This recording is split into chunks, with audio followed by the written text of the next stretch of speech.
জয় গৌর জয় জগন্নাথ। তো আজ হলো পুরুষোত্তম মাস বা এই মদ মাসের শেষ দিন। আজ 15ই জুন।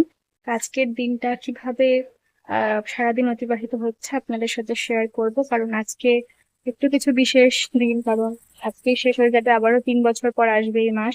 তো চলুন ব্লগটা এখান থেকে শুরু করছি, পুরোটা দেখতে থাকুন, আশা করছি আপনাদের ভালো লাগবে। তো আজ 33টা দীপদান করার ইচ্ছা আছে। পুরুষোত্তম মাসে 33টা দীপদান করতে হয়, তো আমরা পুরো মাসে তো দীপদান করেছি, তবে আজ একসাথে 33টা করব। আর এখানে মাটির প্রদীপগুলো আজ আনা হয়েছিল, সেগুলো ভিজিয়ে রাখা হয়েছিল। তো এখন সন্ধ্যার সময় হয়ে গেছে, তাই এখন এগুলো তুলে নিচ্ছি। একটু শুকিয়ে গেলে তারপরে এগুলোতে বাতি দিতে হবে, রেডি করতে হবে এগুলোকে।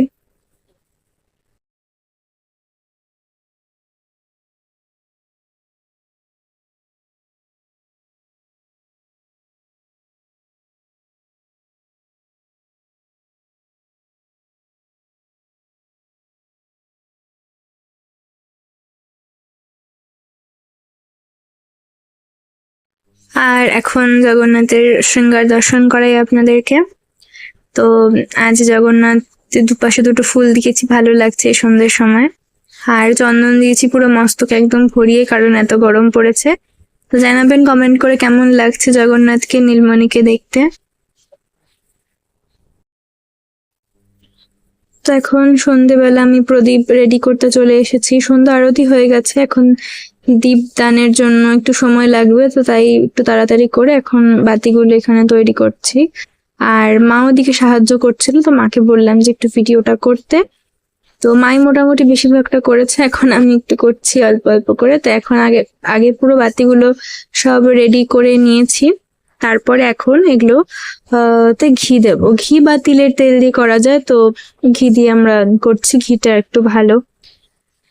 তো এখন ঘিয়ের মধ্যে বাতিগুলো ডুবিয়ে ডুবিয়ে এভাবে রাখছিলাম, তো পরে দেখলাম যে না, এটাতে সময় বেশি লাগছে, তাই পুরো ঘি ঢেলে দিচ্ছি আর বাতিগুলোকে এভাবে ভরিয়ে নিচ্ছি। আর এখন আমাদের পুরো প্রদীপ রেডি, পুরো যতগুলো 33টা বাতি ছিল আমাদের রেডি হয়ে গেছে ভগবানকে অর্পণ করার জন্য। এখন চলুন জ্বালাই এগুলোকে এক এক করে।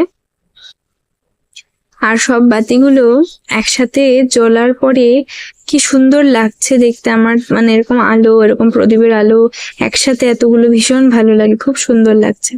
তো এখানে আমরা না থালে করে করে ভাগ করে নিয়েছি, 11টা করে। তো আমরা 3জন, আমি, মা আর বাবা একসাথে দান করবো। তো 33টা বাতি আমরা ভগবানকে অর্পণ করতে পারবো। তো তারপরে আমরা অর্পণ করেছিলাম ভগবানকে, সেটা হলো চৌরাষ্টকম চালিয়ে দিয়েছিলাম, পাঠও করছিলাম, শ্রবণও করছিলাম, আর তার মাধ্যমে দীপ অর্পণ করেছিলাম। তো তখন তো ফোনে গান চলছিল, জন্য ভিডিও করতে পারিনি সেই সময়টাতে, কারণ 3জনই দীপ দান করছিলাম একসাথে, ভিডিও করার কেউ ছিল না। তো এখন আপনাদের সাথে ভাগ করে নিচ্ছি। আমার যুগলের সামনে দীপ ধরেছি, দেখুন কি ভালো লাগছে দীপের আলোতে। পুরো ঘর অন্ধকার করে যদি শুধু দীপের আলোতে ভগবানকে দেখা যায় না, সেটা আরো বেশি সুন্দর লাগে।